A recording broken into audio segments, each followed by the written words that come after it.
ہلاک کرنے والے گناہ.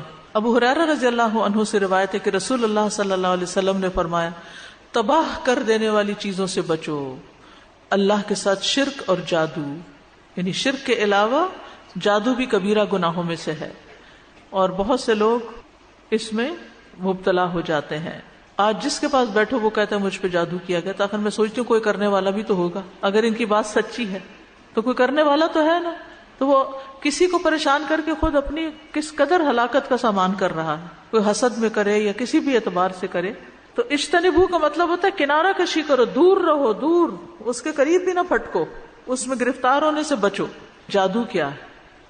یہ گرہیں لگانا ہے. گرہیں لگانا، دھاگوں میں کچھ پڑھ کے گرہیں لگانا جادو ہے. اور دم جھاڑ جس میں پھونکے ماری جاتی ہیں، وَمِن شَرِّ النَّفَّاثَاتِ فِي الْعُقَدِ، یہ جادو ہے جو قرآن میں جس کا ذکر کیا گیا ہے. اللہ کے اذن کے ساتھ ایسے کاموں سے بعض اوقات نقصان بھی ہو جاتا ہے. نفع نقصان اللہ کے ہاتھ میں، جادوگر کے ہاتھ میں کچھ نہیں. تو اللہ تعالیٰ اگر چاہے کسی کو نقصان پہنچانا تو وہ نقصان بھی پہنچ جاتا ہے. جادو کفر ہے، کبیرہ گناہوں میں سے ایک بڑا گناہ ہے، بڑی مصیبتوں میں سے ایک مصیبت ہے. یہی وجہ ہے کہ صحابہ رضی اللہ عنہم جادوگروں کو قتل کر دیتے تھے، اور جادوگروں کی سزا کی حد قتل سمجھتے تھے.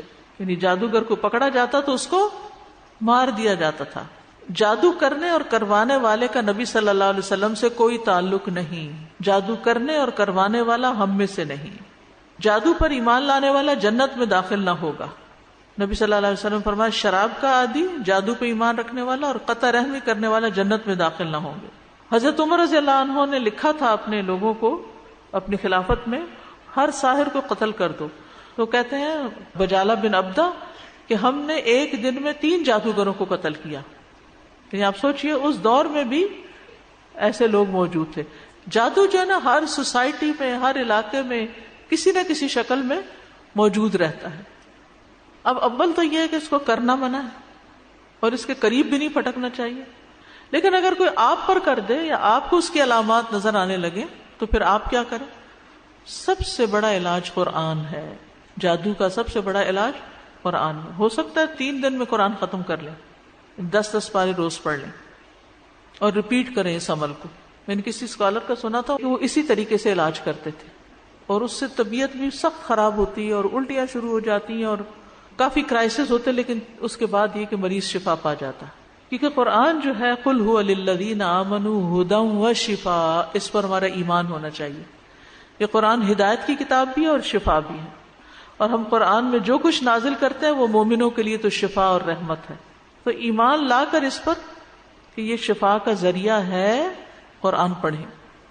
رسول اللہ صلی اللہ علیہ وسلم ایک مرتبہ حضرت عائشہ کے پاس تشریف لائے تو دیکھا کہ ایک عورت عائشہ رضی اللہ تعالیٰ عنہ کا علاج کر رہی ہے، ان کو دم کر رہی ہے. تو آپ نے فرمایا کتاب اللہ کے ساتھ اس کا علاج کرو. پھر کتاب اللہ میں سے بھی خاص طور پر سورۃ الفاتحہ اور البقرہ اور معوذتین.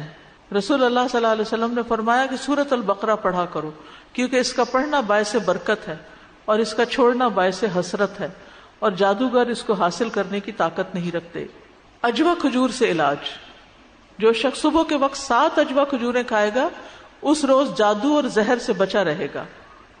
پھر بیری کے پتوں سے علاج، بیری کے 7 پتے لے کے 2 پتھروں کے بیچ میں کوٹ کے یا ان کو گرائنڈ کر کے پانی ملا دیں، اس پر آیت الکرسی اور 3 کل پڑھیں، سورۃ فاتحہ پڑھیں، 3 گھونٹ پی لیں اور باقی جسم پہ بہا لیں، تو انشاءاللہ اس سے بیماری ختم ہوگی. اور یہ بھی ریپیٹڈلی کریں. جادو کا علاج جادو کے ساتھ نہیں کرنا چاہیے، یعنی کہ ایسے کاہنوں کے پاس نہیں جانا چاہیے کہ جو جادو کے طریقوں پر عمل کر کے آپ کا علاج کریں. کاہنوں اور نجومیوں کے پاس جانے کی ممانعت ہے. جو ایسے نجومی کے پاس جائے اس کی 40 راتوں کی نماز قبول نہیں ہوتی.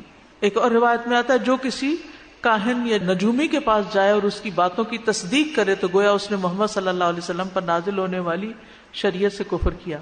تو غیر شرعی جھاڑ پھونک کے ذریعے علاج کروانے کی ممانعت ہے.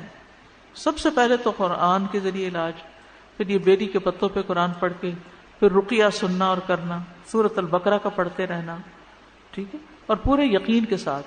کسی بھی ایسے راقی کے پاس نہ جائیں جو قرآن کے سوا یا مسنون دعاؤں کے سوا کچھ اور پڑھتا ہو.